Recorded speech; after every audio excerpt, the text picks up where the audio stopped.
नारद जी बोले, हे तात, हे महान बुद्धिमान प्रभु, कृपा करके यह बताइए कि जब सप्तर्षि वहां से चले गए तो उसके बाद हिमालय ने क्या किया।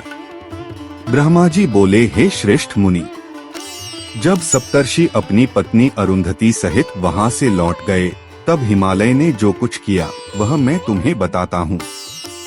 इसके बाद अत्यंत धीर गंभीर और बुद्धिमान गिरिराज हिमालय अपने प्रिय पुत्रों को साथ लेकर मेरु आदि अपने पर्वत बंधुओं को बड़े प्रेम और उल्लास से बुलाया। फिर सबकी अनुमति प्राप्त कर हिमालय ने प्रेम पूर्वक अपने कुलगुरु और पुरोहित गर्ग जी से विवाह की लग्न पत्रिका, शादी की तिथि व विधियों का विवरण तैयार करवाया।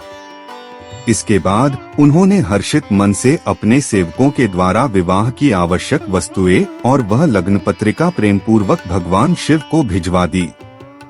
वहां पहुंचे दूतों ने कैलाश पर्वत पर शिवजी के दर्शन कर उन्हें तिलक लगाया और वह पत्रिका उन्हें सादर अर्पित की।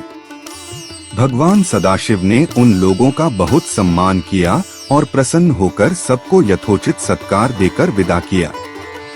जब वे सभी दूत हिमालय के पास लौटे और शिवजी द्वारा विशेष सत्कार की बात बताई तब हिमालय भी अत्यंत प्रसन्न हुए। उन्होंने हर्ष और गर्व से यह सब देखा और मन ही मन बहुत आनंदित हुए। इसके बाद हिमालय ने प्रेम पूर्वक विभिन्न देशों में रहने वाले अपने संबंधियों को विवाह में आने का सुस्वादु निमंत्रण भेजा। फिर उन्होंने आदर पूर्वक उत्तम अन्न और विवाह हेतु आवश्यक कई प्रकार की सामग्रियां इकट्ठी करना शुरू किया। हिमालय ने चावल, चिवड़ा, गुड़, मिश्री और नमक का विशाल भंडार इकट्ठा करवाया। उन्होंने दूध, घी, दही की हौदियां, वापियां बनवाई, साथ ही जौ आदि के आटे, लड्डुओं, पूड़ियों, स्वस्तिकों और मिश्री का अपार संग्रह करवाया। इक्षुरस, गन्ने का रस की अमृततुल्य सरोवर बनवा दी और मक्खन, विभिन्न प्रकार के आसव, सुगंधित पेय, स्वादिष्ट पकवानों और रसभरे व्यंजनों का विशाल ढेर लगवा दिया। शिवजी के गणों और देवताओं के लिए हिमालय ने अनेक प्रकार के स्वादिष्ट व्यंजन, उपयोगी वस्तुएं, अग्निपवित्र की हुई कीमती वस्त्र, विविध प्रकार की मणियां, रत्न, सोना, चांदी आदि बहुमूल्य वस्तुएं और अन्य आवश्यक सामग्रियां विधिपूर्वक एकत्रित की। फिर एक शुभ दिन को चुना गया और विवाह के मंगलाचार प्रारंभ किए गए। पर्वतों की स्त्रियां पार्वती का संस्कार करने लगी। वे स्वयं भी सुंदर गहनों से सजी हुई थीं और प्रसन्न मन से मंगल कार्यों में लग गईं। नगर की ब्राह्मण स्त्रियां भी हर्षित होकर उत्सव और विवाह से जुड़ी परंपराओं को निभाने लगीं।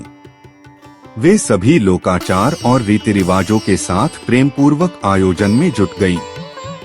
हिमालय भी अत्यंत प्रसन्न होकर प्रेम से सभी शुभ कार्यों में भाग लेने लगे और अपने संबंधियों के आने की प्रतीक्षा करने लगे।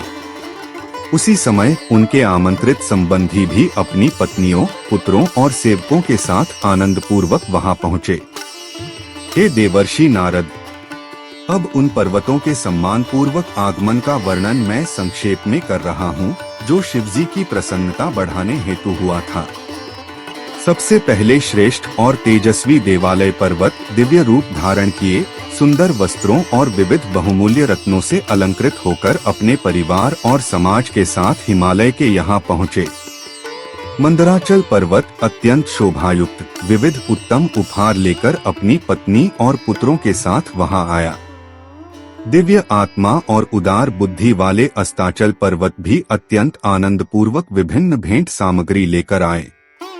इसी तरह उद्याचल पर्वत भी उत्तम रत्नों और मणियों के साथ अपने भव्य परिवार सहित उल्लासपूर्वक वहां पहुंचे। मल्याचल पर्वत भी सुंदर दिव्य आभा से युक्त होकर विशाल सेना और परिवार के साथ आदर पूर्वक उपस्थित हुए। दरदर पर्वत अपनी पत्नी के साथ अत्यंत शोभायमान रूप में शीघ्र ही हिमालय के घर पहुंचे। निषद पर्वत भी हर्ष पूर्वक अपने परिवार सहित वहां आए।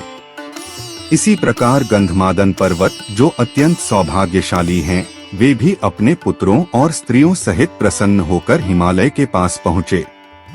ऐश्वर्यशाली करवीर पर्वत और पर्वतों में श्रेष्ठ महेंद्र पर्वत भी हिमालय के यहाँ आए।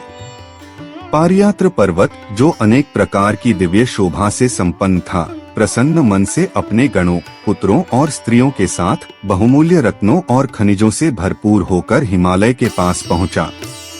पर्वतराज कांच, जो पर्वतों में श्रेष्ठ थे, भी अपनी सेना, सेवकों, पत्नी, पुत्र और पूरे परिवार के साथ भेंट सामग्री लेकर आदर पूर्वक हिमालय के घर आए। पुरुषोत्तम पर्वत भी अपने समाज के साथ अत्यंत सम्मान और भव्य उपहारों के साथ हिमालय के पास पहुँचे।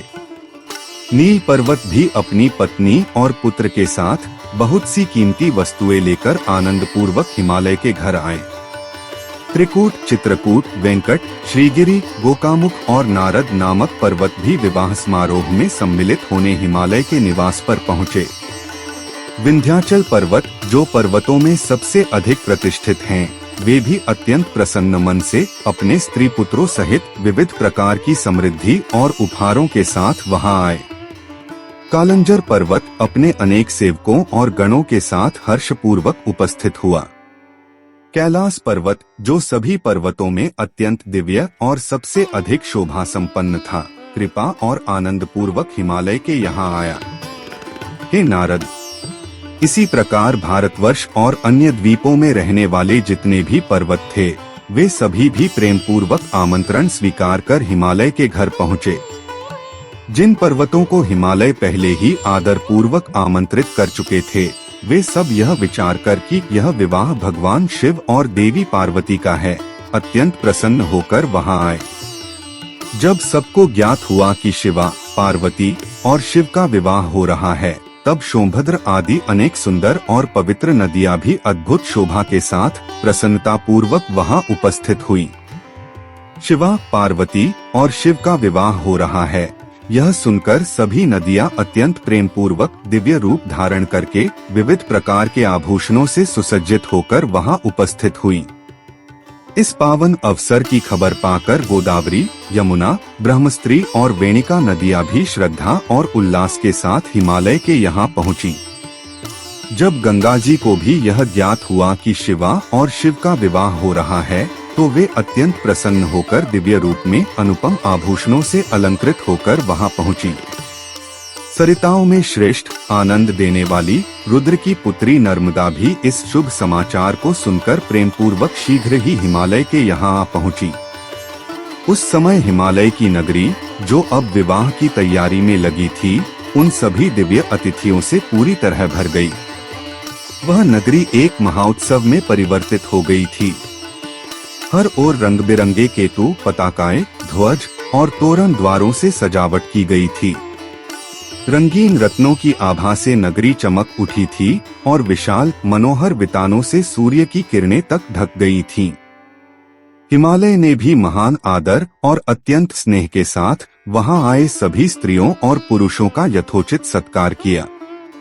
उन्होंने सबके रहने के लिए उत्तम स्थान निश्चित किए और उन्हें सभी प्रकार की आवश्यक सामग्री प्रदान कर पूर्ण संतुष्टि दी।